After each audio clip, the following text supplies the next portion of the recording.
morning, everyone. I'm Alan Joins, Mayor of Winston-Salem, and it's my honor every year, I think about every year I've been mayor, the last 15, to welcome this group as we continue to celebrate and learn and grow with regards to fair housing here in Winston-Salem. I certainly want to thank the Board of Realtors for a continued partnership in this effort, as well as, of course, our own Human Relations Department, the Forsyth County Department of Housing, and others that are involved in helping make Winston-Salem, Forsyth County, a truly fair housing community.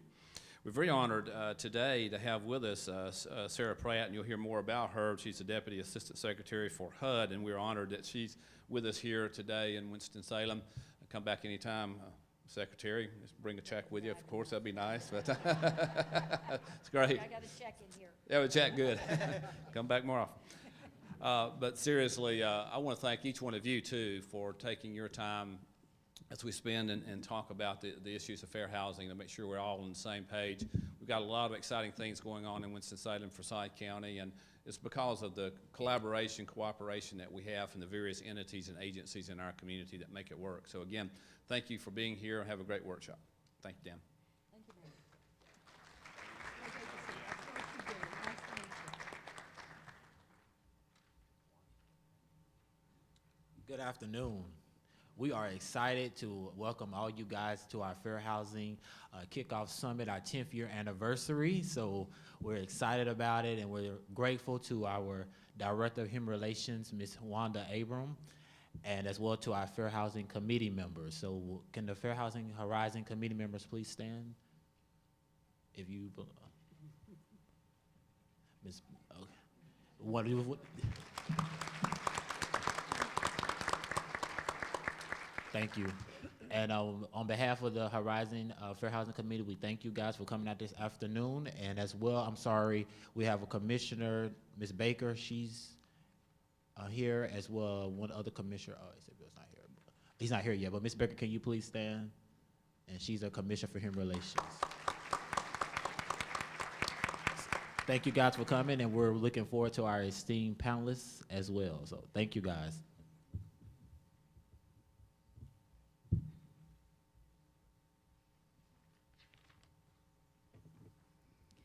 Good morning, everyone.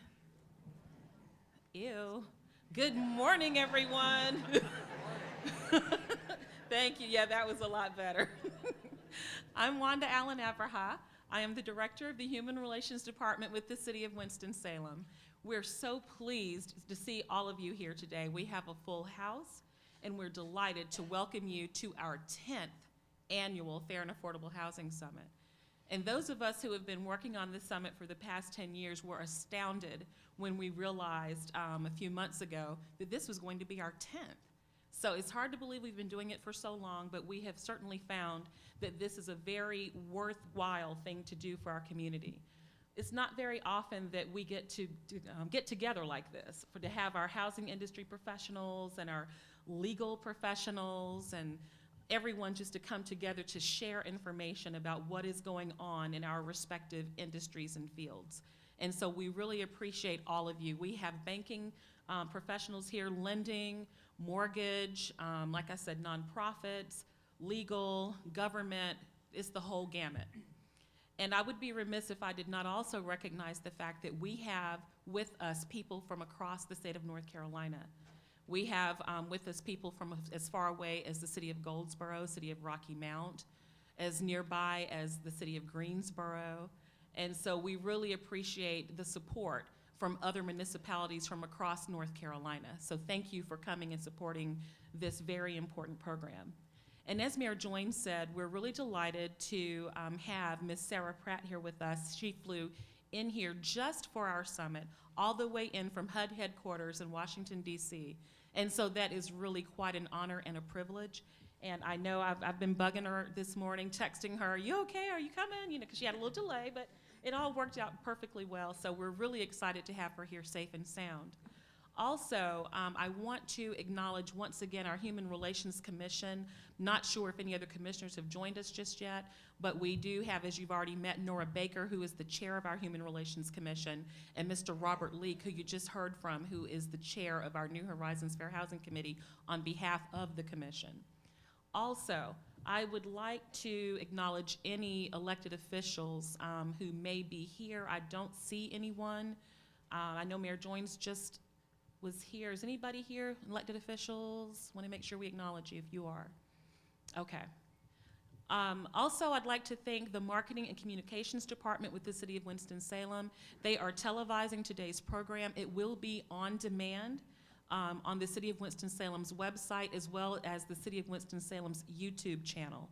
So thank you very much, Marketing and Communications, for being here and for helping us to document today's momentous occasion. We also have in our midst our Assistant City Manager, Mr. Dorwick Page.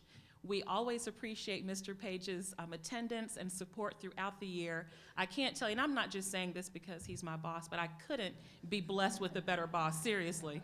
He's very supportive, very understanding. He's always in my corner. So Mr. Page, would you please stand so that everyone can acknowledge you?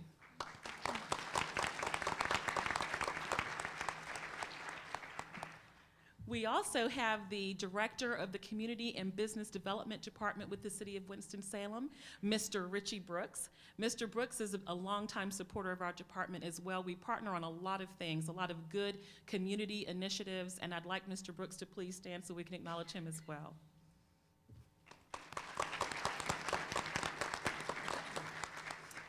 Okay, and why are we here today?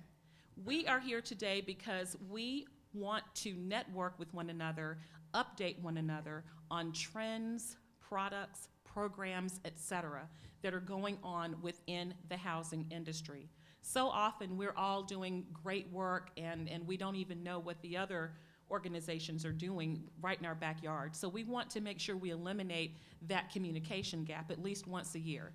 So we bring everyone together once a year to learn about what's new in fair housing, what's new on the affordable housing front, what's going on downtown in Winston-Salem?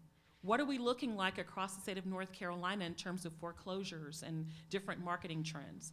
And so that's what we're here today for, is just to share information. We want to educate one another so that we can go back to our respective constituents, customers, and clients and be able to share what we have learned. So that is why we are here. So we challenge you to take advantage of the expertise we have to my left. We have some outstanding panelists with us this year, and they are going to be talking about their respective areas of expertise. So take advantage of that, ask them questions, learn as much as you can, take that information back to your communities. Also, our sponsors. We are so privileged to have two title sponsors this year. We have BB&T and we have Fairway Mortgage. So let's please give the two of them a round of applause.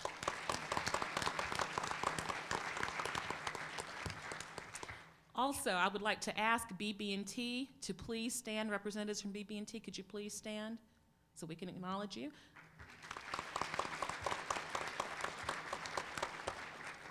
And representatives from Fairway Mortgage, would you please stand?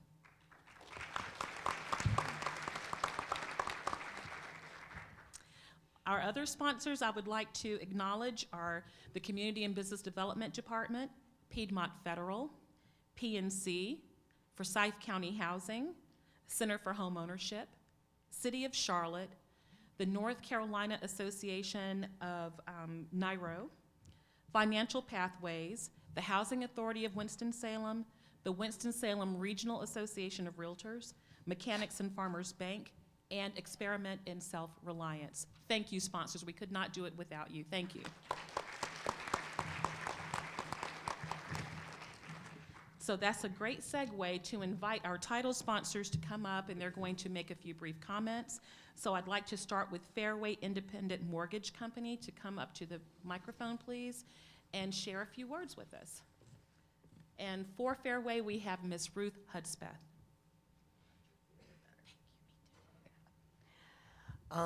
Just quickly, I'll say I'm not sure what a community looks like without affordable housing. I know if my parents hadn't had it, I certainly wouldn't be standing here right now and able to help other people have it. So I think this is so important. I believe education is the key to a lot of things. And if you're struggling just to have a home, it doesn't leave a lot of room for things like education. And that's not good for any community. So I'm so proud to be a part of this, and hope to continue in years to come, and appreciate everyone's investment in our community because it takes a village. Thanks.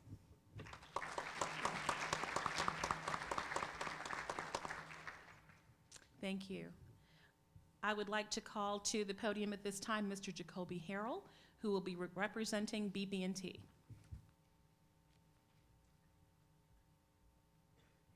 Good morning, everyone. BB&T stays truly committed to affordable housing. An example of that, I'm right here, Jacoby, right here in the community as a community mortgage specialist. My focus is definitely helping clients achieve the dream of home ownership through affordable housing. BB&T is one of our mission, one of the bullet points is helping clients achieve economic success through home ownership and financial security. So I believe home ownership is definitely a building block that builds a foundation for clients to achieve that. So on behalf of BB&T, thank you all for coming this morning, and we look forward to some good dialogue in reference to affordable housing. Thank you.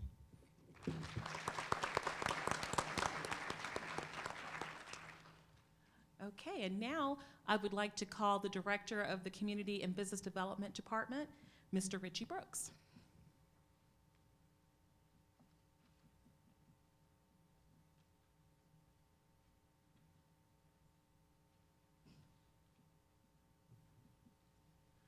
Good morning, y'all.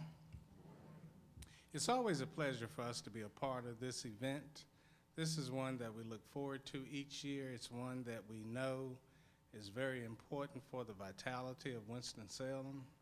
Read in the paper today about the number of houses in this particular area that are underwater, so we know that there's still a housing crisis. Things are getting better, but we're not at that point yet. So we hope that you all will be able to learn something today that we all can walk away from and make our jobs and our lives a lot easier and be able to provide something to our citizens and our residents that will help them to be able to enjoy a quiet and peaceable existence while they live, work, and play here in Winston-Salem. So we appreciate the Human Relations Department for their longtime sponsorship of this event. We thank the panelists here and know that you all will provide us with a host of information that will be useful, and we want everyone to just digest what you hear and not just hear it today, but also take it with you and use it as you go about doing what you do to help make everyone have something that they can take pride in and enjoy while they're here. So thank you very much.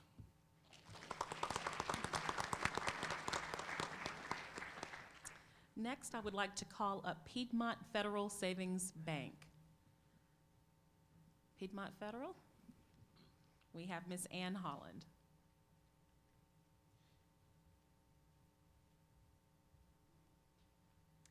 Thank you all for coming today. Piedmont Federal is pleased to have been involved with this event since the beginning.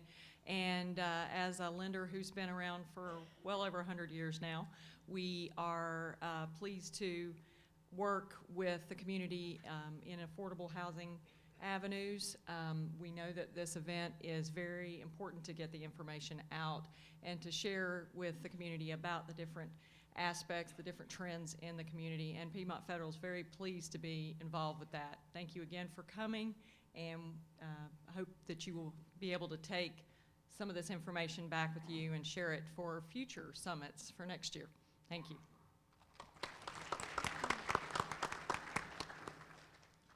And now we will have PNC Bank, Ms. Christy Rawls. What an honor and privilege it is to be able to sponsor an event like this. Thank you all for coming out, for all your hard work that you do alongside with each and every person in this room to help people get and obtain a home, the security, the stability that comes with that, the pride that one can have in owning a home, and all of those that are here that help us make that more affordable. Working with PNC, it's an honor to be an employee of PNC, to work for a bank that is very community driven, that understands that we have to reinvest back in the community to make this happen. our products, in addition to FHA, alongside with, obviously HUD, we have portfolio products to help clients purchase a home with only $500 out of pocket with no mortgage insurance. We are happy to provide a $1,500 closing cost grant with no strings attached other than an online class and being in the HUD median income limitations for the client, free of charge. We are happy to provide other closing cost assistance and low to moderate income incentives to help buy down their interest rate or help out with closing costs to make the dream of homeownership more affordable, which I believe is what we are all here for. Want to introduce the rest of my team that's here, Jerry and Dave. We are all truly committed into working very hard to help each and every person get the home of their dreams and make it a reality. Thank you.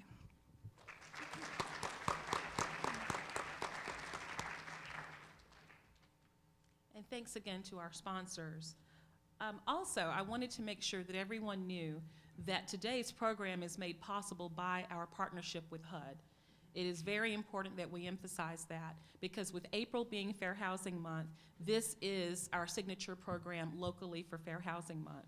And so without the support, the financial support and partnership of HUD, we would not be able to do a lot of the fair housing work that we do.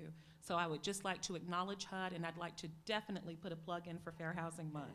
So, made sure I did that, Sarah. That's good.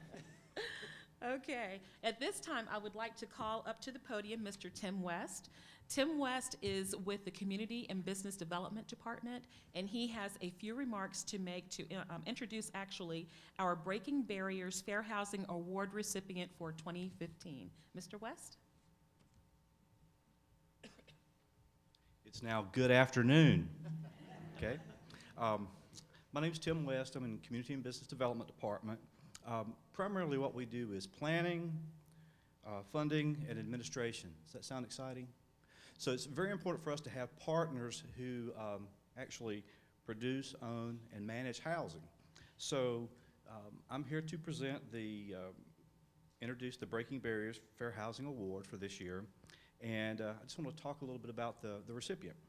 The North Carolina Housing Foundation was started in 1967. They've been a partner in many collaborative efforts with local government and nonprofits to produce housing for the elderly, chronically homeless, and disabled. Just to tell a short story, I at one time worked with other people around North Carolina who were trying to serve the homeless, which is one of the main areas of my work. And I lamented to my colleague, Andrea Kurtz, the 10-year plan director at United Way, that we didn't have a group like CASA over in Raleigh that was producing housing for the homeless and the disabled homeless. And, since then, which was about 10 years ago, the North Carolina Housing Foundation has stepped forward and has become our CASA in a way and has produced many units. Without the Housing Foundation, we wouldn't have Hunters Hill, ESR's 5th Street 2 apartments, Veterans Helping Veterans Heal, and the Commons, which is now a signature project, I believe. I also want to quote another colleague who said when he was looking at a project that was going to be done, I want to have the Housing Foundation involved in this because anything that they do is a success. So I think that's true about them. So we're ready now to present the Breaking Barriers Fair Housing Award, and I'd like to ask the representatives of North Carolina Housing Foundation to come forward.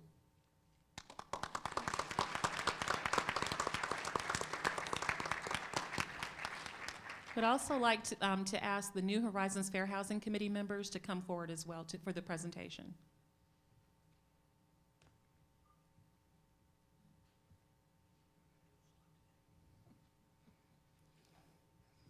As they come reluctantly. Reluctantly only because they're on TV. Nobody likes being on TV, I understand.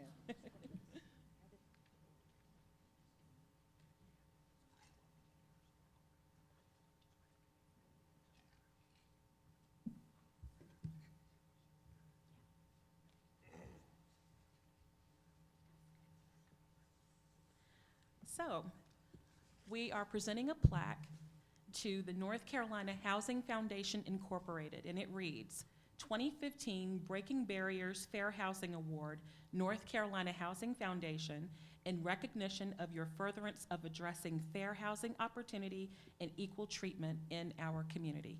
Congratulations.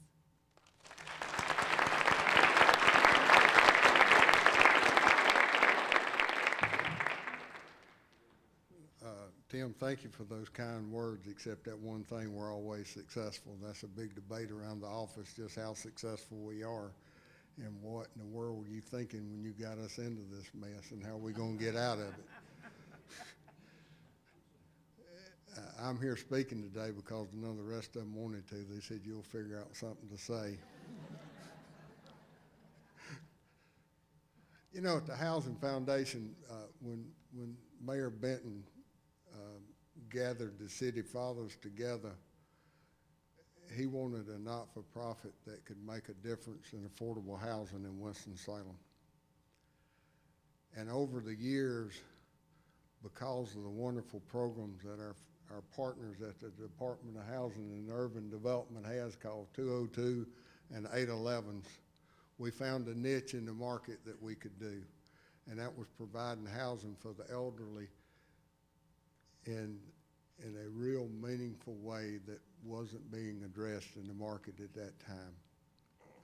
About 10 years ago, Diane Evans, who does all our grant and development work for the real estate side, asked me a question, did I want to get in the homeless business?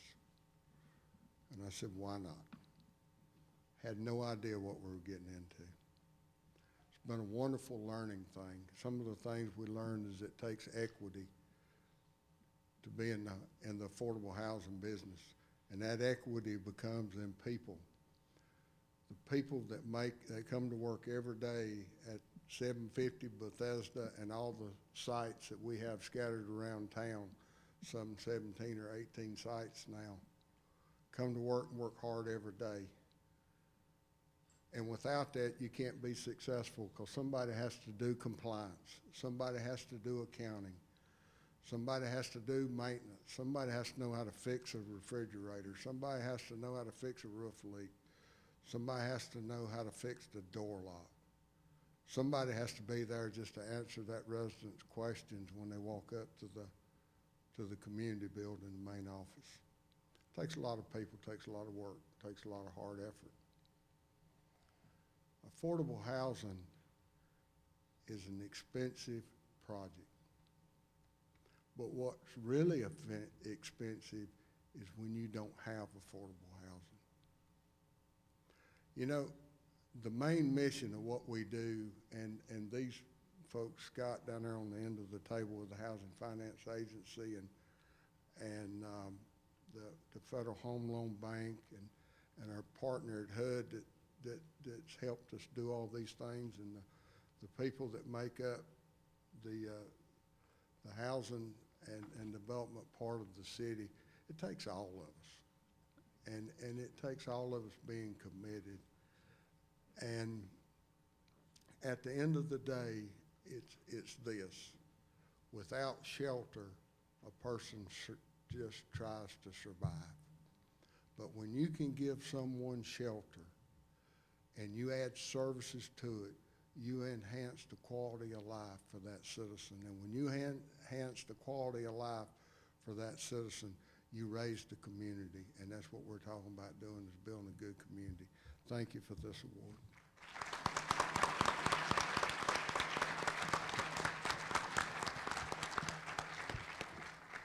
And congratulations once again to the North Carolina Housing Foundation.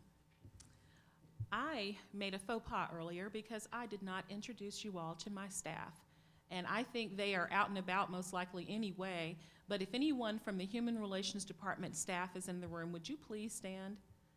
Okay, we have Jelani Biggs. Everyone else is out there. Oh, there they are. my staff, everyone. We're still missing a couple, but that's okay. Thank you all for the hard work on putting together today's program. Thank you. Now, we are in for a real treat, because just before we dine on our lunch buffet outside, we are going to hear from our keynote speaker, Ms. Sarah Pratt. And if you all wouldn't mind, please look inside your program brochure that looks like this, and you will see an insert. On one side is Ms. Pratt's bio. On the other side would be the bios for our panel. So I am not going to read Ms. Pratt's entire bio because she has 38, 39 years worth of civil rights work that was summarized basically on this insert. So please take the time to look that over when you have an opportunity. But Ms. Pratt has been the Deputy Assistant Secretary for Enforcement and Programs at the U.S. Department of Housing and Urban Development Equal Opportunity Office since September of 2010. So she oversees HUD's enforcement of the Fair Housing Act and other civil rights laws. The main thing that we do with Ms. Pratt is through the Fair Housing Assistance Program, which is called FAP, which many of you know about FAP. And so we are a FAP agency in that we are HUD's arm here in the city of Winston-Salem for enforcing fair housing law and investigating fair housing violations. And so Ms. Pratt has participated in a number of initiatives relating to discrimination in housing and lending, and she has also worked as an attorney, trainer, and fair housing and civil rights expert, as I said, for 38 years. So we are indeed privileged and honored to have Ms. Pratt with us today, and she is going to talk about all kinds of interesting things as they pertain to civil rights and fair housing in particular. So let's give her a very warm North Carolina round of applause.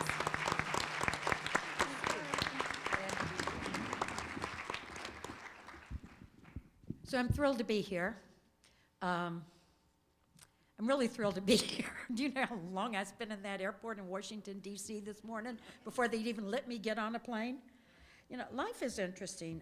At one point I decided there was a conspiracy that was supposed to be to keep me from coming here. And then I thought, if there's all these problems with me trying to get here, it must mean that I'm really meant to be here.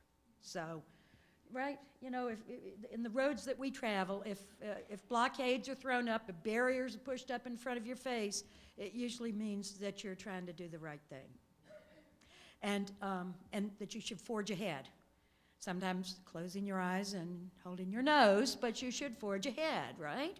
So I try to take that into account. I do work at HUD headquarters, which is a very interesting place to work, and challenging on some occasions. And I have been doing this, not all at HUD, but for 38 years. Started when I was 6. Spent some time in North Carolina along the way, married a North Carolina boy. He used a wheelchair. I met him at St. Andrew's Presbyterian College in Laurinburg, where I was a scholarship student, and he went because it was one of the few fully accessible places you could go to school. He wanted to go to grad school in urban planning at North Carolina, at Chapel Hill, and he couldn't because the planning school was not accessible to him. So we picked ourselves up and moved to Arizona, which had a master's degree in urban and regional planning in an accessible building, and that's where I went to law school. So I have a lot of fondness and a lot of very wonderful memories about my time in North Carolina, and was sorry we had to leave, but that's okay. I got to live in Washington, D.C. Okay, from whence I expect to make my escape very, very rapidly. So I'm happy to have all the valuable partners here, and you know, I speak to groups all over the country. You know, I love coming out and talking to people about some of the work that we're doing, and it's a reminder to me because I always have a conversation with someone that teaches me something. And so today I'm going to start out from the framework of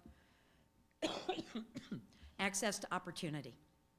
Access to opportunity, listening to the remarks that preceded me, thinking about where all of you guys come from in your work, and work for the positive side, mostly of access to opportunity. You know, housing for people who are homeless and homeless vets, and housing that will serve people with disabilities, and both seniors and young disabled people. And remember that my husband used a wheelchair, and we had a hard time finding accessible housing when we were a young married couple and did not want to live with, excuse the expression, a bunch of folks looking over our shoulders because they didn't have anything else to do. We wanted to live in a community, in the neighborhood, just like everybody else did. We didn't want to live in senior housing. But that is, in fact, where we spent our first year of married life, senior housing, because at that time, that was the only place housing was available. So all of you dedicate, I imagine, your lives in some important way of getting people to opportunity, right? Bankers, real estate folks, developers, right? And so I'm going to say that I have a tendency to see the other side. The glasses have a half-empty side, because I deal a lot with people who are having barriers to opportunity thrown up in their face.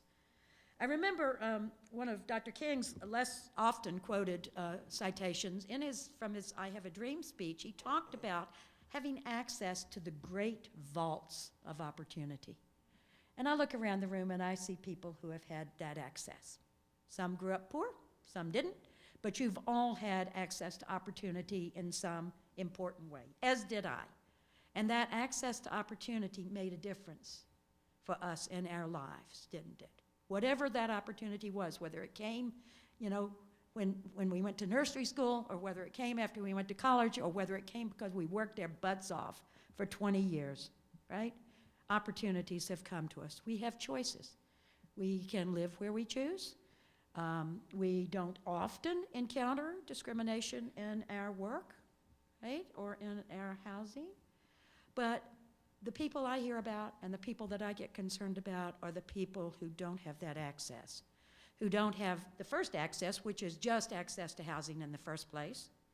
And man, for those people who try to work just in affordable housing production, whether it's home ownership or rental, we haven't had much to work with for a long time. And I know that. I talk to my friends in public housing, I talk to my friends in Section 8, I talk to my friends who do my developer friends who do tax credit work. I know how much money the new 811 program authorized, not nearly enough. I talk to my friends who are putting together financing deals for affordable housing and can't find, are putting together 4, 5, 6 funding sources to develop and support affordable housing. I know there's huge competition everywhere in the country for tax credits to support affordable housing. And I know that the rental demonstration project, which Congress funded and then, based on demand, funded again, which is a housing production opportunity to replace dilapidated and outdated public housing units with better units, that program, they keep telling me that there are 160,000 applications from all over the country. That we had 60,000 or 50,000, and the demand was so much and the waiting list was so long, basically Congress had to fund it. Which tells me something about the demand for affordable housing. It also tells me something, perhaps you too, about who it is that can provide the funds to support the development of affordable housing. I keep that in mind because as someone who runs fair housing programs all over the country, both private fair housing groups like Jeff Dillman represents, or fair housing assistance agencies like Wanda represents, both of those programs are under my direction, and we struggle, and the people we fund struggle to get along with the money that we have. But when we're talking about access to opportunity, let me talk to you about some of the situations that we have seen that have required our intervention over the last, I'll say, 6 months or a year. We keep very busy in our work. And I'll start out by talking a little bit about civil rights enforcement work. Civil rights enforcement work generally occurs when we get a complaint from somebody or several somebodies. So I'll just say parenthetically, I was in Selma, Alabama 5 weeks ago for the 50th anniversary of the March in Selma, and I honestly thought we had sent Wanda the picture of me on the Edmund Pettus Bridge instead of this picture that's in your brochure that makes me look like I should be riding a motorcycle. I'm just telling you. But being in Selma reminded me of something, and it reminded me, especially that song. The young ones will know that song called Glory. It's at the end, really powerful song. John Legend and Common, right? And it talks about the battle is not over. And, in civil rights, it is true the battle is not over. The battle changes ground. I've been doing this work for 38 years. When I started doing this work, you saw pants down discrimination all the time. I cut my teeth on discrimination investigations in Kentucky, okay, right next door. And, you saw open discrimination all the time. I encountered it. as a young woman with a husband who was in a wheelchair, who we got repeatedly told, we have enough people in wheelchairs living here already. And that was in the only housing that was actually accessible, right? And when we went out looking for the market rate apartment that every young couple wants to live in, we couldn't find anything that was accessible. And like I said, we spent our first year of marriage life around people who were 60 and older, and they were it was a HUD 221D3 or something, and you had a household had to be 62 or more, or disabled. We met the disabled category. Everybody else met the 62 or older. Housing choice not available. Okay, so segueing, from that to what I see today in looking at the national picture about civil rights violations and discrimination. Let me just mention a few examples. Discrimination against immigrants, new people who have come recently to our country, and people who do not read or speak English well. Increasingly common. And I think about this, and I think about my sister-in-law, whose name is Eileen Ferguson. Guess where her ancestors came from? Come on, Eileen Ferguson. What country? Guess. Ireland. She keeps up in her house a sign that say no Irish need apply.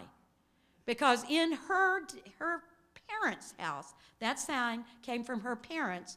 And in the 1930s and 1920s and 1930s in this country, there was legal discrimination against people who were Irish. Okay? In other years, there were discrimination against people who were trying to come here from other countries. It seems to be a habit. We get here, and then we want to shut the door to everybody else. Gotta tell you, drives me a little bit nuts.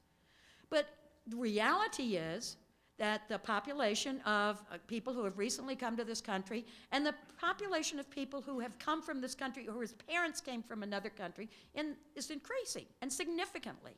And yet, in those areas, I still see more overt discrimination. Not so much I don't see as much overt discrimination against African Americans, for example. See other kinds of discrimination against African Americans. But against these new immigrants, we charged a case this week where a family, a householder who happened to be a real estate agent, was moving into a place with his mother and his 2 kids. And he wanted to rent an apartment, and I think it was a 3-bedroom, and it was some other state. And the landlord basically said, well, the thing is, although you're going to be the one on the lease, I'm going to put your mother on the lease too. And just looking at her, I can tell she can't speak English very well. And so you'll have to pay an extra $500 to translate the lease so she'll understand what you're signing. So there's so many things wrong with that. I cannot even tell you how many things are wrong with that. I mean, first of all, there's no reason for her to be on the lease. She did not have an income. No reason at all. But maybe they had some policy about all adults have to be on the lease or something. But why would they do that? And then why would they say that they have to charge $500 to translate the lease so she could sign it, which she didn't really need to sign? I mean, we took that as throwing up barriers, multiple barriers actually in the circumstances to actually renting to someone of Hmong ancestry. Issued the charge 2 days ago. A little more sophisticated, a little more different. So one of the areas that I have really seen, and my apologies to those of you in the lending business, but this kind of case drives me nuts, so I'm going to tell you about it, because I lived it, and many families did. So here's what happens. You are married, or you're in a couple, okay? You're in a couple, significant other, whoever the partner, domestic partnership, I don't care. But you get pregnant, or somebody gets pregnant in that relationship, okay? And we're not going to talk about how. You're grown-ups, you already know, okay? But somebody gets pregnant. And you know what happens? The hormones kick in, do they not? Your nesting instinct comes in. Any woman who's been pregnant knows this. You want to find a new place to live. You want to have the room where the baby can have a nursery. You want the bigger place. You want the yard.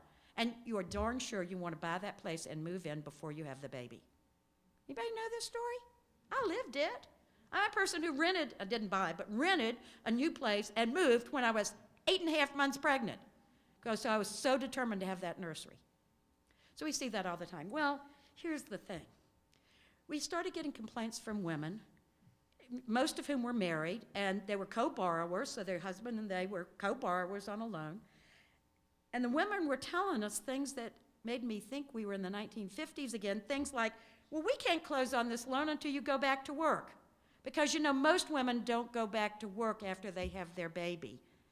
And I was just trying to think of one woman I knew who did not go back to work after she had her baby. You're buying a house. Well, of course you're mostly going to work, or you're so wealthy, you got so much money in the bank you don't need to, okay? That's just the way life is in today's world. And then we started seeing, I'm an investigator at heart. I love emails. Emails in which loan officers would say, oh, no. You could get a co-borrower. That's what the loan officer said to an oncologist. That's a cancer doctor, woman, made over $200,000 a year, was on short-term disability, on maternity leave, trying to buy the house and move in before she had her baby, who was told, you have to go back to work before we can close on your loan. She went back to work early, 5 weeks early. She had enough short-term disability, fully paid, okay, to have 8 weeks of maternity leave. And she went back at 5 weeks so she could close on the loan. Now, look, does there seem to be some fundamental barrier to opportunity there? There was a set of assumptions going on. That oncologist had 1, a great income. 2, there was never any question but what she was going back to work. 3, she had income during her maternity leave. And 4, she had money in the bank that she didn't even need to buy that house, that she could have made the payments if something had happened with the baby and she'd had to stay home a little bit longer. Did not make any sense. So that was the first maternity leave lending discrimination case we've resolved against Cornerstone Mortgage. The most recent one was a large case against Wells Fargo for similar practices, which my boss, Secretary Julian Castro, announced last October against Wells Fargo that included a $5 million compensation fund and a process to identify all borrowers who had been discriminated against because they were on maternity leave. Guys, this one's for you. Or paternity leave, right? Or were on adoptive leave and had difficulty getting their loans. So these are the kind of cases that we see in our work. And just to go through a few more examples, and then I know I'm all that stand between you and lunch. A few more examples of enforcement. The maternity leave ones are huge. We're starting to see some disability discrimination ones in lending, not counting people's Social Security, disability, income. Those cases, their first one out of the bag was against Bank of America. We are seeing more and more harassment cases, y'all. And for someone who works in the industry, if you've got someone who moves into a new community and is subjected to vandalism, hate crimes, hatred, hate-filled conduct, or words even, by their neighbors, threats, attempted arson we've seen, because someone of a different race or religion or national origin has moved into the neighborhood, or in opposition to the siting of affordable housing in that neighborhood, because we don't want those kind of people there. That's a national scandal. We have, what resources we have for affordable housing, need to be put in the best neighborhood to provide opportunity for those people. Period, end of story. Whatever that best opportunity is. I always say, okay, I can give you a frame for opportunity. So up until 2 years ago when my daughter turned 21 or 20, I was a single mom of a teenager girl. And what did I define as opportunity? Could I please have crime-free or close to, a safe environment, well-lit environment at night, walking distance, please, to public transportation, so she could come and go on the bus without me helping, okay? Some part-time job opportunities, so she could have a job after school, close to a urgent care center or healthcare center, because she had a way of breaking her ankle in gymnastics that just drove me crazy. Okay, so do you know what I'm saying? Opportunity doesn't vary for me versus someone who's living in the poorest neighborhood known to humankind and is worried about whether her teenage son will be caught up in a gang. Opportunity means the same thing. Good schools, safe environments, well-lit streets. The opportunity to live around people with choices and to have choices for myself. Opportunity is not different based on the color of your skin. The barriers that get thrown up differ. but opportunity is not different. We are also seeing a high number of sexual harassment cases in housing. And the Department of Justice is currently suing in North Carolina, Southeastern Family and Community Services in Scotland County, North Carolina, just down the road near Laurinburg, on behalf of women who allege that they were sexually harassed by Section 8 personnel when they sought to process their Section 8 voucher and seek housing. I'm told by the Department of Justice that at least 30 victims going back 11 years have been identified. Y'all, how can we do this in our country? And how can we not address it? Just a few words about compliance work. We do civil rights enforcement and bring cases and we take complaints, we investigate them, we try to resolve them, and sometimes we can't resolve them and we issue charges and they go to court.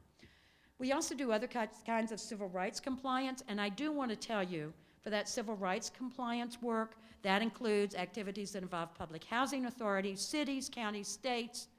Probably our most well-known case is the Title VI and other authorities case that we had against the state of New Jersey over their expenditure of disaster recovery money after Sandy. Okay, so Superstorm Sandy, HUD comes up with gazillions of dollars for recovery, includes replacing housing, repairing housing, providing services, Section 8 stuff, public housing things, even some opportunities for rental assistance and for people who were displaced by the storm, so both homeowners and renters. And our case against the state of New Jersey started out with, here's all this money, and if you speak or read Spanish, Korean, or Italian, which was often the case in the part of New Jersey affected by Superstorm Sandy, you could not get a bit of information you could understand. You couldn't call, no translation service, no push 1 for English, 2 for Spanish, 3 for Korean, none of that. No translation of vital documents anywhere online at the housing recovery centers. There were a lot of individuals who lived in that area who did not speak or read English well, and a lot of small business people as well. Couldn't access the situation. That's how we got started in it. The case that we resolved with the state of New Jersey ended up requiring the state to invest $240 million in the development of affordable housing in areas of opportunity in the 11 most segregated counties in New Jersey to provide range of choices in affordable housing for people in that part of New Jersey. So the range of activities that we take on and the range of barriers to opportunity we see around the country is tremendous. Again, some of them have changed over time. Some of the things that we could all identify as being discrimination 20, 30, 40 years ago, anybody would say, oh yeah, that's discriminatory back in those days. Today, our work has taken also a turn towards more like community planning, more like, let's take a second look at this policy. Is it just a little based on some stereotype or assumption, even though it's not overtly discriminatory? How does it work in reality? And so we're sort of digging down into the next 2, 3, or 4 levels. You know, we get complaints from affordable housing developers all the time, and we investigate them and settle them.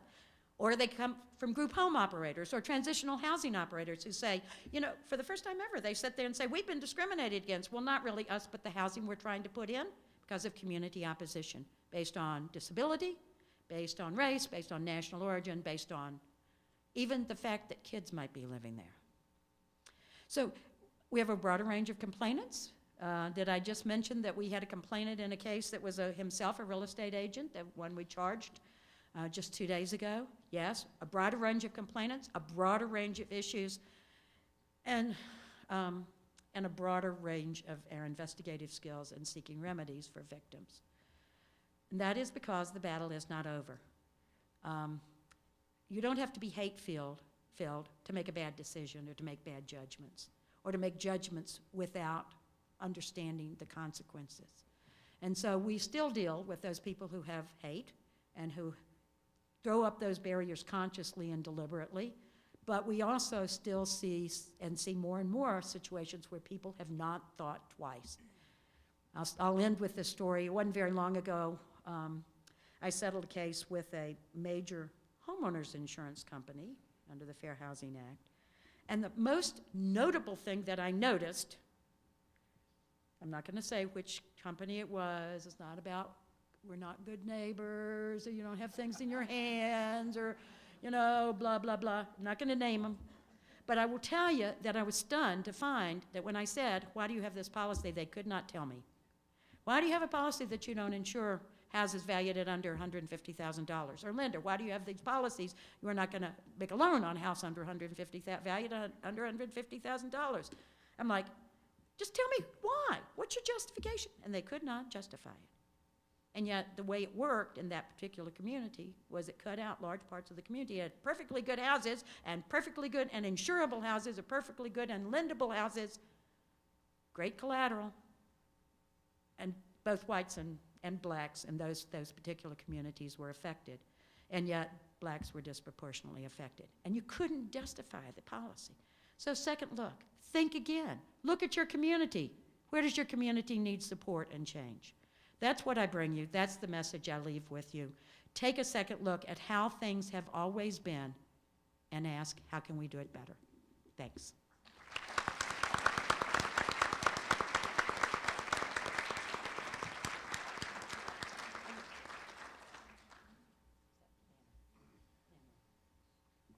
I told you all you were in for a treat. Once again for Miss Sarah Pratt.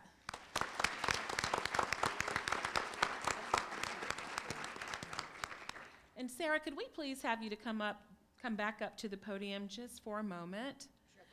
We would like to give you some very small tokens of appreciation on behalf of Mayor Alan Joines, the City Council, the City of Winston-Salem, and the Human Relations Commission's New Horizons Fair Housing Committee. We would like to thank you for coming to keynote today's summit.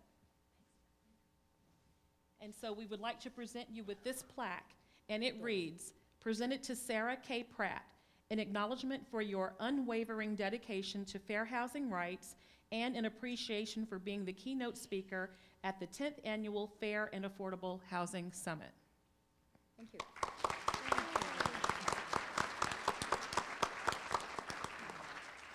And we also had some other tokens of appreciation as well. Swag. Thank you so very much. Swag, all right. Okay, thank you. And also, we have another special person in our midst. Her name is Heather Miller. Heather has been a very long-serving member of the Human Relations Commission's New Horizon Fair Housing Committee. And so, Heather, come on and make your way up to the podium. You know I'm going to do it to you. All right. So I'd like to acknowledge all of the hard work that Heather has put in to this committee for the past 10 years. She's one of our longest serving, as I've said, and she's recently transitioned from the Winston-Salem Regional Association of Realtors office onto other endeavors. And so she worked really hard on helping to put the summit together along with the rest of the committee members this year.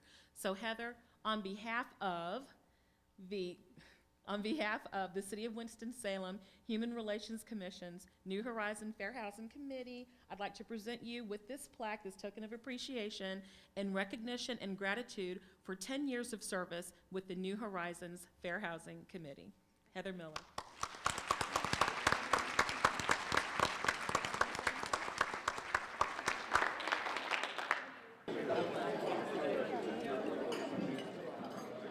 Good afternoon. Appreciate everybody coming out today. It's always good to have 130 of my bestest friends come have lunch with me, especially when somebody else is paying for it. So we're glad to have you here today. We have a great panel discussion that's going to be going on. I was asked to speak a little bit about the trends we're seeing in real estate before we get to the panelist discussion, and it was interesting because I wasn't quite sure what I was going to say. But Mr. Brooks earlier talked about a newspaper article that was in the paper today, and the headlines on the business side was report 9% of homeowners seriously underwater. Yeah. And so we've been through a crisis, and we still have a lot of folks that are still in crisis. We have folks that, when they say they're 25% underwater, that's a pretty good amount to try to make up. But one of the things I also wanted to talk about is the positive things in our market. As you drive around Winston-Salem, Forsyth County, you'll see dirt being moved and houses being built again. You'll see downtown, some apartments that have been going in downtown.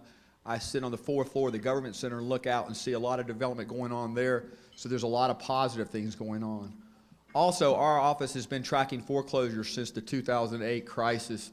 And at the peak, we were having something like 1,200 foreclosures, are actually 150 to 170 foreclosures a month, which was putting us way over 3,000 foreclosures there for a while per year, and it was really a problem. We've been tracking them for the last few months, and it seems to be that they have fallen back to an average of maybe 56 to 65 houses a year for the last few months have been foreclosed on. So we're seeing that slow down, and we think that's a positive sign. Also at our office, working with first-time homebuyers, as many of you do work with us, we're seeing an uptick in the number of first-time homebuyers that are getting back in the market and wanting to become homeowners. So we think those are positive trends, and that's kind of what we've been looking at in Winston-Salem, Forsyth County. We are in for a treat today. I'm not going to go into real detail, but we have 3 experts that are going to come talk to you, and we're going to have kind of like a round-robin set of questions that we'll present to them, and they'll each speak on a topic, and then we'll go from there. I just want to introduce to you, if you guys could just raise your hand. Jason Thiel is the president of the Downtown Winston-Salem Partnership. Jeff Dillman is he's the co-director of the Fair Housing Project for Legal Aid in North Carolina. And then Scott Farmer is the director of rental investment at the North Carolina Housing Finance Agency. So the format will be that I will ask a question of each of these folks, and they'll elaborate for approximately 3 minutes and 40 seconds, and then we'll move on to the next person. So we've got this down now. So with that in mind, I'd like to ask our first question of Jason, and I will say this to start out. I've been living in Winston-Salem probably for over 30 years now, and I remember years ago when I would drive home from Winston-Salem, it was a very quick downtown tour. You were out of downtown Winston in less than a minute and a half, and we'd see a few tumbleweeds go here and there.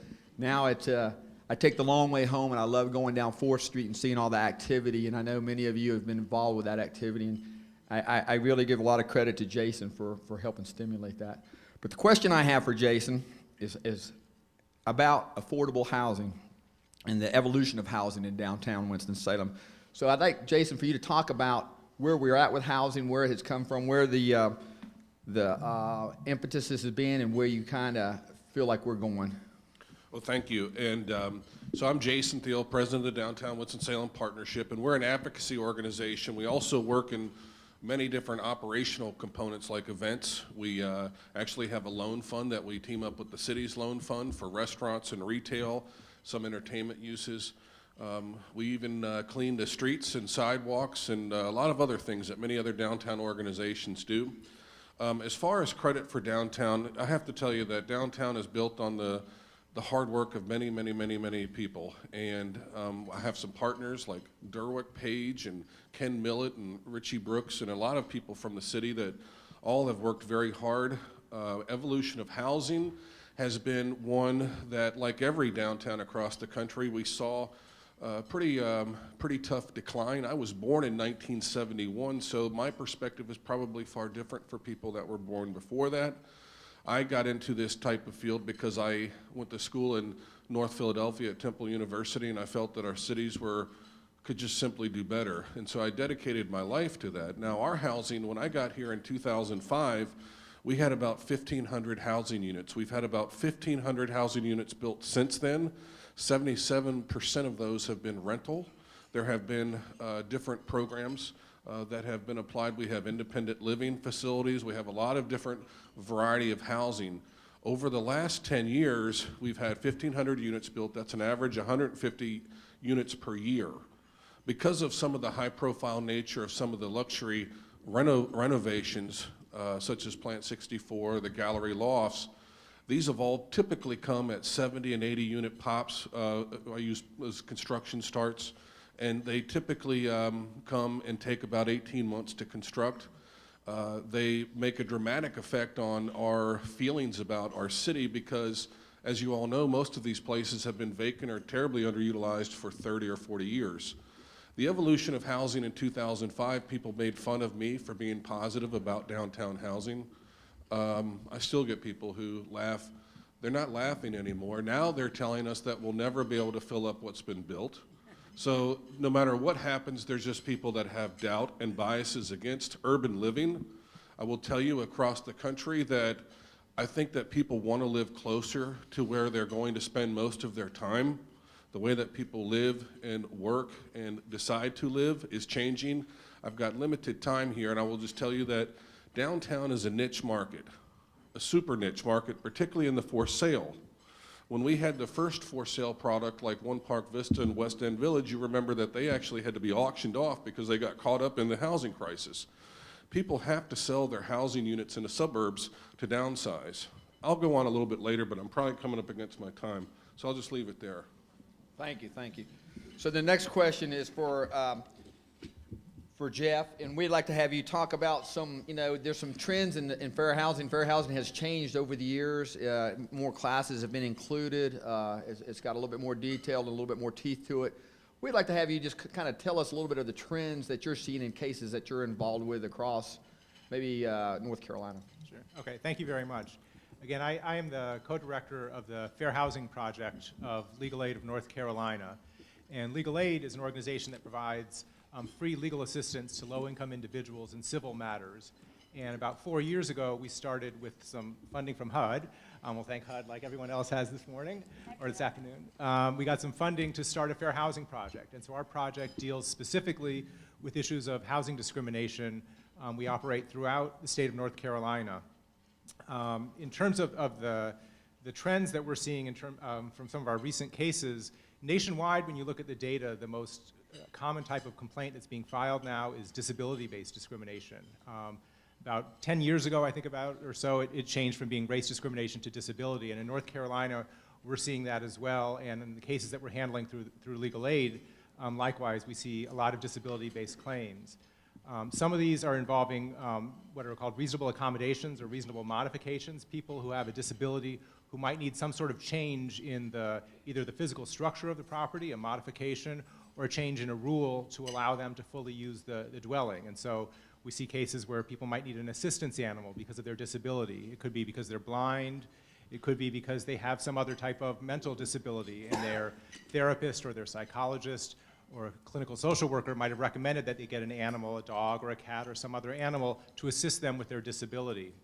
So we're seeing a number of cases like that and have brought several complaints that have been filed with the State Human Relations Commission involving, and actually one in Greensboro as well, involving apartment complexes that were putting restrictions on individuals who needed an assistance animal. They were charging them fees, which they're not allowed to do if it's for their disability. They were putting in breed restrictions, which they're not allowed to do if they need this animal for their disability. So we've seen several of those cases and have actually gotten some good results in getting apartment complexes to change their policies, to drop these types of fees, and to enact actual policies to process reasonable accommodation requests in a way that's compliant with the law. Another area with regard to disability that we're seeing, unfortunately, a lot of is something that Sarah made reference to, which is the physical accessibility of properties. The Fair Housing Act in the from 1991 on has required multifamily properties, that means apartments and some condos as well, to have certain accessibility features in these properties as they're built. And unfortunately, we're still seeing a lot of properties that are built without those features. And so we've settled one recently, but we have 3 cases pending involving apartment complexes or condominium complexes that were not built compliant with the law, so that people with disabilities don't have full access to the property. And this is a real problem, because when you build a complex, it's going to be standing for 30, 40, 50 years, and if it's got those barriers when it's built, you've locked out a large percentage of the population from ever being able to access that. So we're pursuing those cases vigorously, and in terms of if there's anyone here from the sort of the developer side of the community or even the funders of that, it's a lot cheaper to build it right than it is to go back and then try to replace the doors, fix the bathroom, fix these other features, that it becomes very, very expensive. And if you just get it done right at the beginning, it saves a lot for everyone. Do I have time for one other point, or should I talk later? One more point. Okay, the one other thing I'll talk about is some groups that don't realize the Fair Housing Act applies to them, which is homeowners associations. Not my favorite group, but the Fair Housing Act applies to them. And so if someone has a disability and they might need a different feature, they might need a ramp, and the homeowners association rules say, well, you need to get permission in order to make any changes, and it has to be this color, and you can't use that material. If someone has a disability and needs a ramp, you're going to have to let them have that ramp. And we just recently settled a case, there's some information on our website, where a homeowners association had to pay $20,000 because they had put restrictions on someone who needed a ramp for their disability, and the HOA was putting these restrictions on this person. And so, homeowners associations need to realize that, these fair housing laws, both the state law and the federal Fair Housing Act, apply to them as well. Thank you, Jeff. Scott, this question is for you, and it's as the Director of Rental Investment at North Carolina Housing Finance Agency, you and your staff oversee $200 million worth of rental investment each year through the low-income housing tax credit. Can you give this audience just a real brief glimpse, a very short overview of how that tax credit works? I know that's going to be very difficult, but we'd love to have you do that. Sure, I will attempt to explain a federal tax program in under 3 minutes. No problem. Just write the check and we'll be all right. Well, I'll try and do it as best I can in that amount of time. The thing that's important about the federal tax credit program, it's the largest and one of the last affordable housing development programs left in the country. Each state receives an allocation of federal tax credits. Those tax credits are allocated to housing developers who apply to us each year. This year we had approximately 170 applications, and we'll be able to fund around 30 to 35 projects from that group. So it's a highly competitive application process to apply for those credits. Credits are allocated to a development sponsor who then sells those tax credits to banks, to large insurance companies, large companies across the country that are interested in investing in affordable housing to obtain those tax credits. So it is the ultimate in public-private partnership. The federal tax credit amounts to about 70%, between 60 and 70% of the cost of the affordable housing development project. So if you got a $10 million project that you're putting together for a 120-unit apartment complex, either for seniors or family, roughly that $10 million, between $6 and $7 million is coming from that private investment. These are the banks, these are insurance companies. In recent years, Berkshire Hathaway, Warren Buffett's group has become one of the biggest investors in tax credits in the private marketplace. It's heavily driven by the banks. They also use it for CRA investment. We're very fortunate in our state to have a number of banks who are active participants, and several of them are sponsoring today. So in a nutshell, that's how it works. It's the tax credits are allocated to a developer who's got a great idea for a development to put affordable housing in their local community. They then go out, find an investor who's willing to put the money into that. Then they have to go out and find that other 30%. And that's where many of the local governments participate. It's we jokingly refer to it as lasagna financing, which happened to be on the menu today. How fortunate! But it is. It's not. There's not a one-stop shop. You have to go to a lot of different sources. There's private investment. There's private banks. There's also state and local funding. And I'll talk a little bit later on. I'll get off of my short window now, and we'll talk a little bit more later about some of the other funding sources that are out there and how we can help impact those as well. Thank you, Scott. I want to get back to Jason again, and I think he kind of left us with the idea that some folks questioned the number of units going in downtown Winston-Salem and whether those rental units could be sold or so we always look at real estate, as you know, as supply and demand. Have you seen any studies, or are you aware of maybe where we're at with our supply and demand, and do you feel comfortable with what's going on, or where are we headed, I guess, both on the home ownership side downtown and the rental side? Okay, so the housing market right now, since the housing bubble, has been entirely rental units. I shared with you 77% since 2005. all of the for sale, with the exception of one project called the Glade, which has 15 units of for sale, has all been for rental. So it's been really dominant for rent. And that's been across the board almost nationally, both in the suburbs and in the burbs. So what has fueled our supply has been the State Historic Preservation Tax Credit. The State Historic Preservation Tax Credit lapsed as well as the Affordable Tax Credit, because tax credit's a naughty word apparently in Raleigh these days, but that's a whole tangent I won't get on unless you ask me about it. But so there is now the suburban market, people who, one of the things that Sarah said about people having children is not entirely true, but it really is very close to, you know, nothing ever applies to everybody, but oftentimes when you have children, that's typically not the demographic that's looking to move downtown, because they do want a yard and other things. So typically the people that move downtown are typically people that have a lifestyle where they don't want a yard.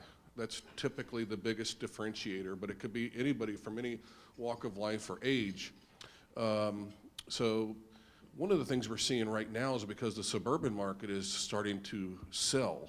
People can sell their home for what they think is the value, that they believe that what they have their note on it can be satisfied, and then maybe even some of the principal and interest that they've paid on it.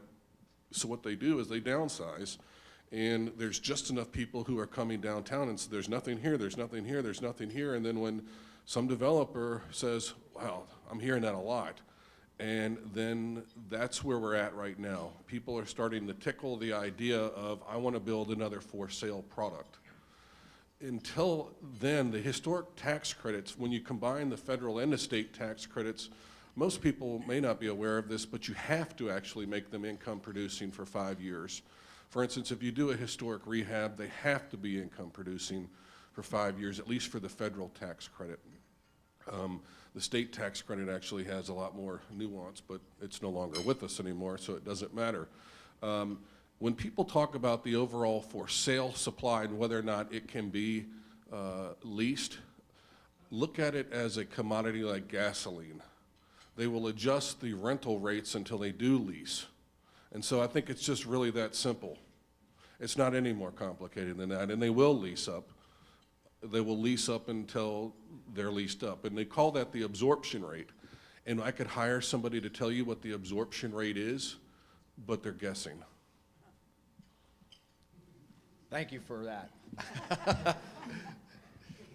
So I'd like to get back to Jeff and talk a little bit about the fair housing. And there's a lot of new interpretations in the fair housing, and I think there's 7 protected classes, and I would hate to say I'm not sure about all 7. We'd like to have you discuss those 7, and especially maybe focus a little bit on domestic violence, if you would.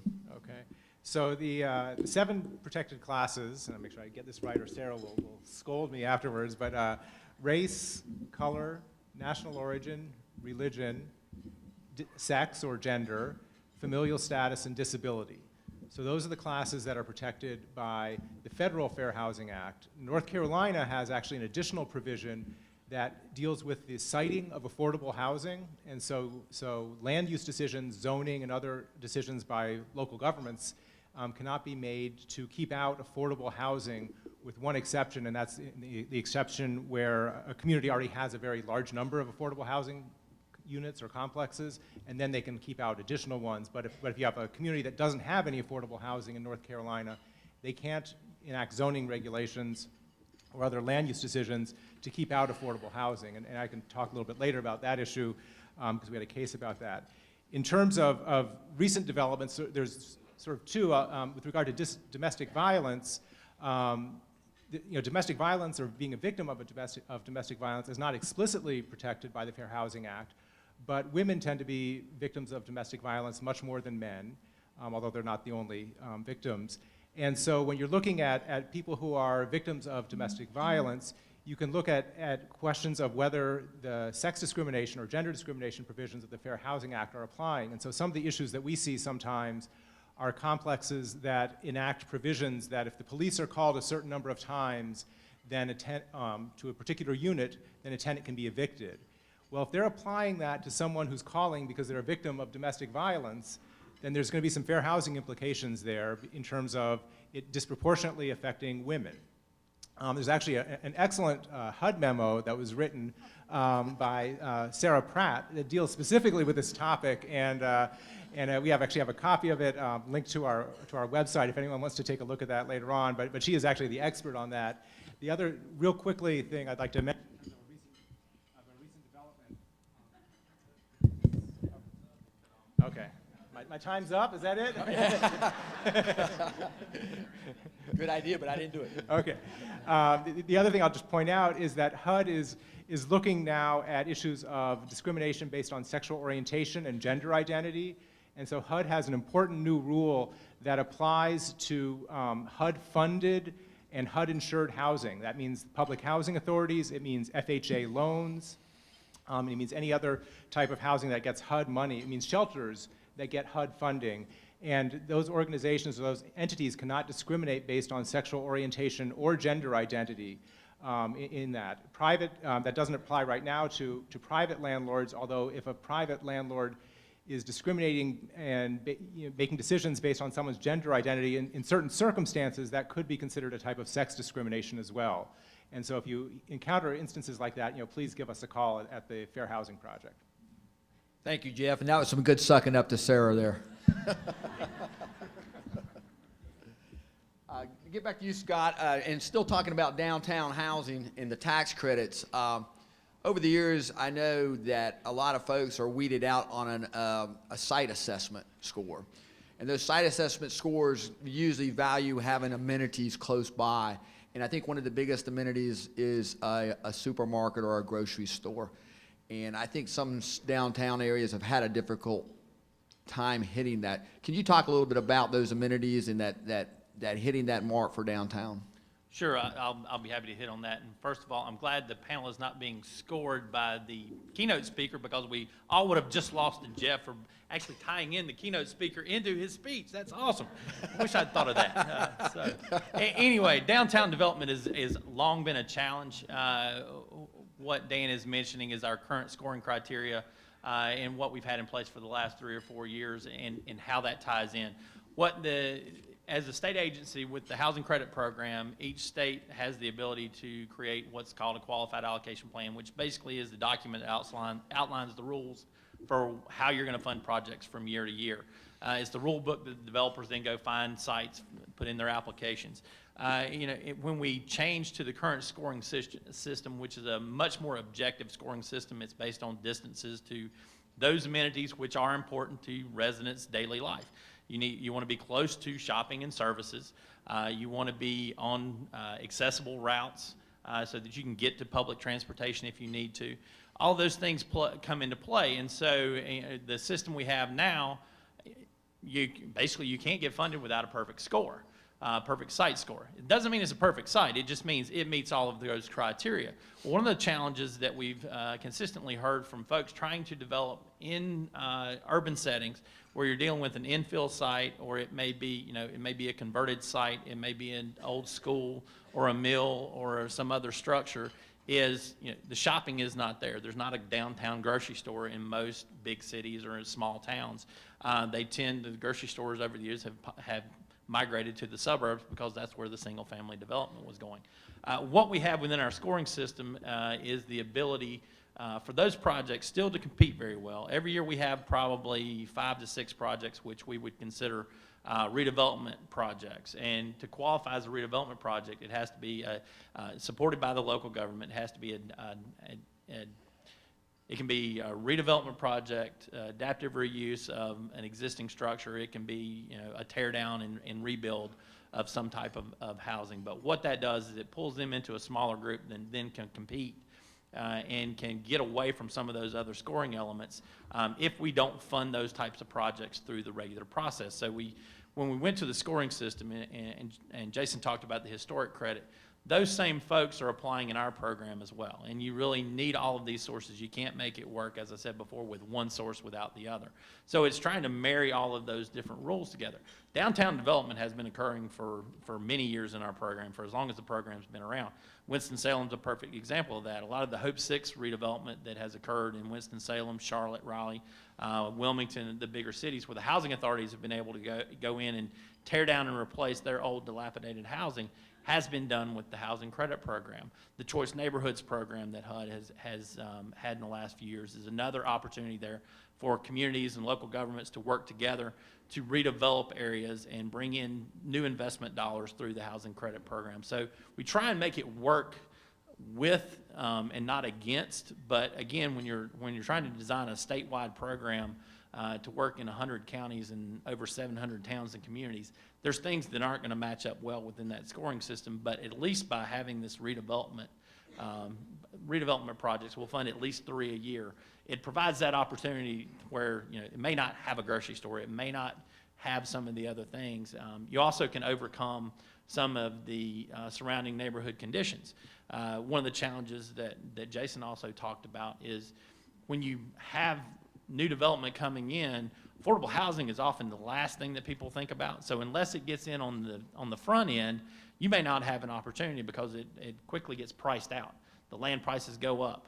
The price point is no longer there to do affordable housing, and affordable housing takes a while. It doesn't happen overnight. You can't go to the bank, get a loan, buy the land, and build it. You're working on that project for 2 and 3 years in advance. So that's the other reason why we try and provide the opportunities. There's no guarantees. I mean, obviously it's a highly competitive process, but at least there is opportunities, and something we've long felt is important, and we try and work with the local governments as best we can so that if they have priorities, those priorities can get done as well. Jason, one more question back to you is, we've been talking about tax credits. We've been talking about a little bit, just briefly mentioned, was the historical tax credits. As we know, those have been cut back way back, and I just have you discuss what that means to downtown Winston-Salem. Oh, you asked me. I told you I would tell you about it if you asked me. And, well, we aim to please. Yes. So the state historic tax credit works in 3 different ways. They have 3 programs, one for mills, which is 30% of the hard cost typically you can use as upfront equity. Income producing is typically 20%. And then you have your non-income producing, which I think is 10%. But so what happens is you apply that on top of the upfront equity that you have for the federal historic tax credit. You do this in exchange for designating your building as a national register and applying bringing the building back to its original use. There's a lot of architectural review. But what it does is it creates the opportunity with a mill, like the projects over in Wake Forest Innovation Quarter, up to almost 50% of the overall hard cost on a project up front, in your pocket, to the developer or to the bank, and you only have to get the other 50%. So what I would tell you, without the state historic tax credit combined with the federal historic tax credit, we would not have had over $500 million of investment in the Wake Forest Innovation Quarter in the last 10 years. And that would have a dramatic impact in the difference for our downtown. Thankfully for Winston-Salem, we have gone through a good chunk of the volume of buildings that we have. We still have some left, but it's very unfortunate that the only tool we have left that is like that is this federal tax credit. We are like one of only 9 or 10 states in the country that do not have a historic tax credit. Even the state of Texas, that doesn't even have an income tax, has a tax credit.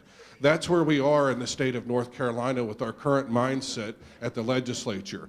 We had a Republican House that voted 86-15 to pass it. We have a Republican governor who strongly supports our redoing our state tax credit, and we have a Senate that won't even vote on it. Where it hurts the most is in the smaller rural communities that have not had the pressure for wanting urbanization. It hurts cities like Hickory and Statesville and High Point because they're just now getting the developers that left us and they're heading down the road. Except they're not going down the road anymore. They're leaving the entire state. And they took the film industry with them too. That's where we're at. Thank you, thank you. We have two more questions. It's kind of like a double bonus for you, Jeff. We got two questions that we'd like to ask. And the first one is, please discuss what disparate impact means and how it pertains to housing professionals. And then the last question is, in what ways is legal aid involved with fair housing testing? After these are answered, then we're going to open it up for some questions.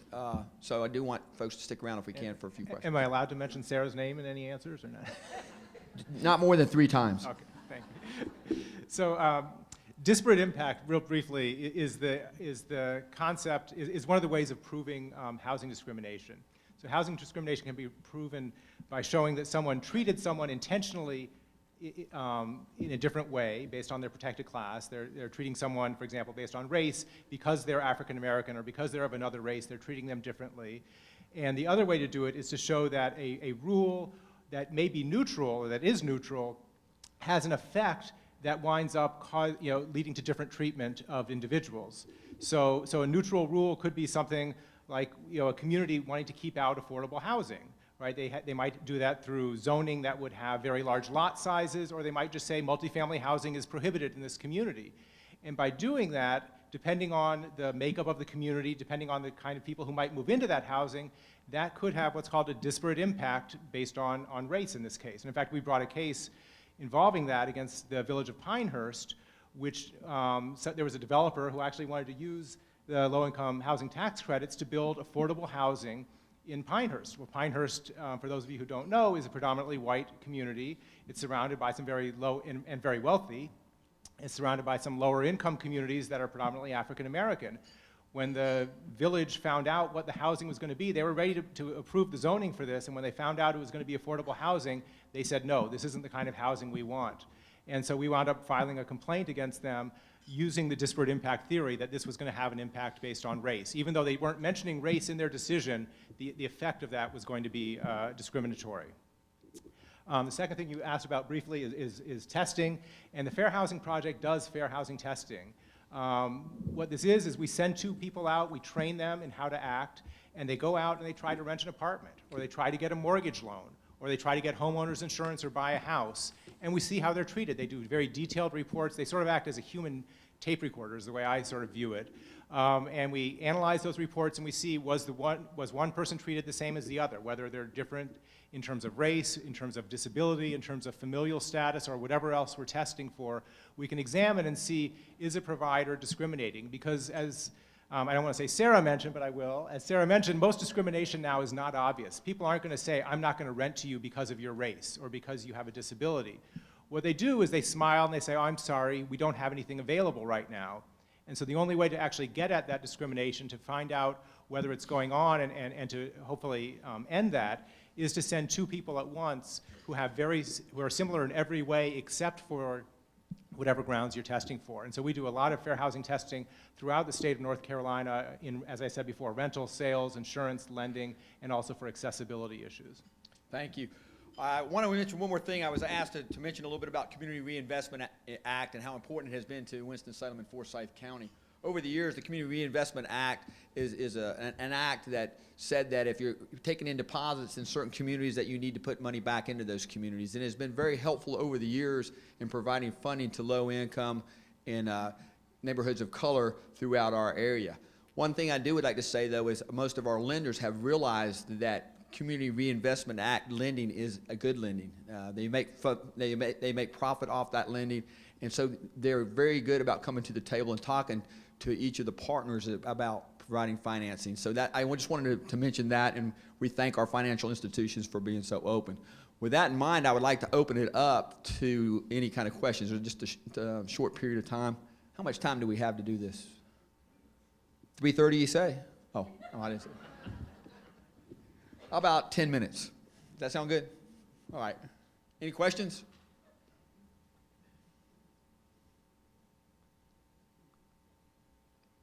Oh, they want to go home and take a nap.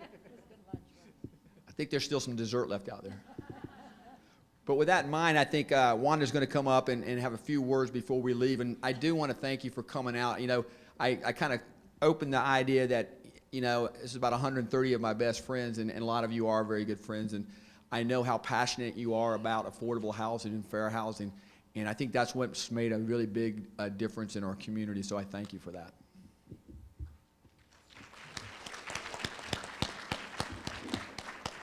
And let's give Mr. Dan Cornelis and our esteemed panel a round of applause. Did an outstanding job. Thank you. And right now, I am going to defer to guess who? Sarah Pratt. She has agreed to come back up to the microphone to kind of close us out, to wrap things up. But what she's really going to do is she's going to comment on a lot of the things that were touched on by our panel, since her name came up so many times anyway. So, Sarah, do you mind? I don't. Okay. But I will be short. I have a plane waiting for me again. But here's what I hear listening to the folks today. There's opportunity being created. In some cases, the opportunities are being created in downtown, and there's opportunities there, and we'll see how that works over the next 10, 15, 20 years. I come from Washington, D.C. I'll tell you straight up, people have moved downtown in incredible numbers, both in rental and sales, and now families with kids. I've got plenty of friends, younger ones, that have, 1 or 2 kids, and they are living right down within a bike ride to their downtown jobs, because that gets them home quicker. And then they're with their kids. And they're more, here's the other key to families in downtown areas, check the schools. Because the reason why my friends would move, if they move, is to get a better school. And yet, improving the schools turns out to be a really important strategy, whether it's in the downtown area, whether it's in the schools that serve the black community, the white community. Turns out schools are really a big deal for every community. And the people who can get a good school opportunity for their kid, public school now, I'm not talking private school, not talking parochial, talking public school, you put in a good magnet program, you bring in, an innovative program there, and all of a sudden, the families with the kids will come and stay because they like being close to where the action is. And I see this all the time in Washington. Did not see it 5 years ago, see it all the time now. The other part of this, I think what we're really talking about as we talk about affordable housing options, we're talking about the tax credit, 2 things. One, there's not enough money for affordable housing. To have 170 applications and fund 30 of them? And that's echoed all across the country. I have the same conversation in Texas. I was in Houston last week. I have the same conversation in Florida tomorrow. Okay, not enough money to support affordable housing. Tax credits have been a really innovative way of doing it. The rental demonstration project, which will help rebuild some public housing units, is also important. But context matters, okay? Context matters. So don't put the affordable housing that you're looking for in a community always back in the same old neighborhoods, right down from the public housing units, right around, the neighborhoods that are sketchy and that does not have a grocery store, because all you can buy in that neighborhood are beers and Twinkies, okay? So opportunity can be created. When I think about opportunity, when I first moved to the DC area, or when I go out in the burbs, I do not live in the burbs, but here's the model that I see. There's a Starbucks, and there's an H&M, you know what I'm talking about? And sometimes there's a grocery store there too, Harris Teeter, Whole Foods, one of those cool ones. But then there's some housing. And sometimes, and bless them for doing it, sometimes it's market rate and affordable units, and it's deeply affordable units, that is to say, affordable for very low income and low income kids. It's also out near the new high school and the Walgreens and the Target. Now that's opportunity, y'all. And is that right? That's what you want? That's what we want in our neighborhoods? Now I'm telling you, your downtown can have opportunities like that too. It's the exact same model. I do not live in downtown DC, I go to church there. And within 5 blocks of my church, we now have affordable housing, market rate housing, a Harris Teeter, and God help us, a Walmart. And the next thing I want is an urgent care center, right? An urgent care center, because it's right in your downtown. People get sick at work. They fall and hurt themselves at work. They break their arms. I mean, whatever it is, they dislocate their ankles like my kid did. An urgent care center where you can walk in and get health care, great opportunity, right? As part of that mixed income, mixed-use model that can bring opportunity to a neighborhood that has never had opportunity. Whether that's downtown, whether it's an African-American poor community, whether it's a suburban community, access to opportunity looks the same wherever you go. Think that model back into some communities that have never had that opportunity or last had it 20, 30, 40 years ago, and that's the model to go forward with. Thanks.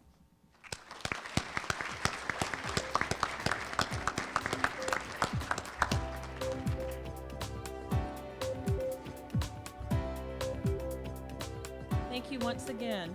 And to our panel, I have tokens of appreciation for you, for Dan, Jeff, Jason, and Scott, and we really want to thank you for sharing your expertise today. We really were in for a treat, and we really are honored and privileged to have each of you here. Thank you for taking the time out to come with us today and share all of your knowledge, and I'm hoping that everyone truly will take advantage of what they've heard and what they've learned. Take it back to your communities. Take it back to your customers, clients, and constituents. So this is the last call for any questions that you may have for the experts who are here to my left. If not, we'll see you next year. Thanks, everyone.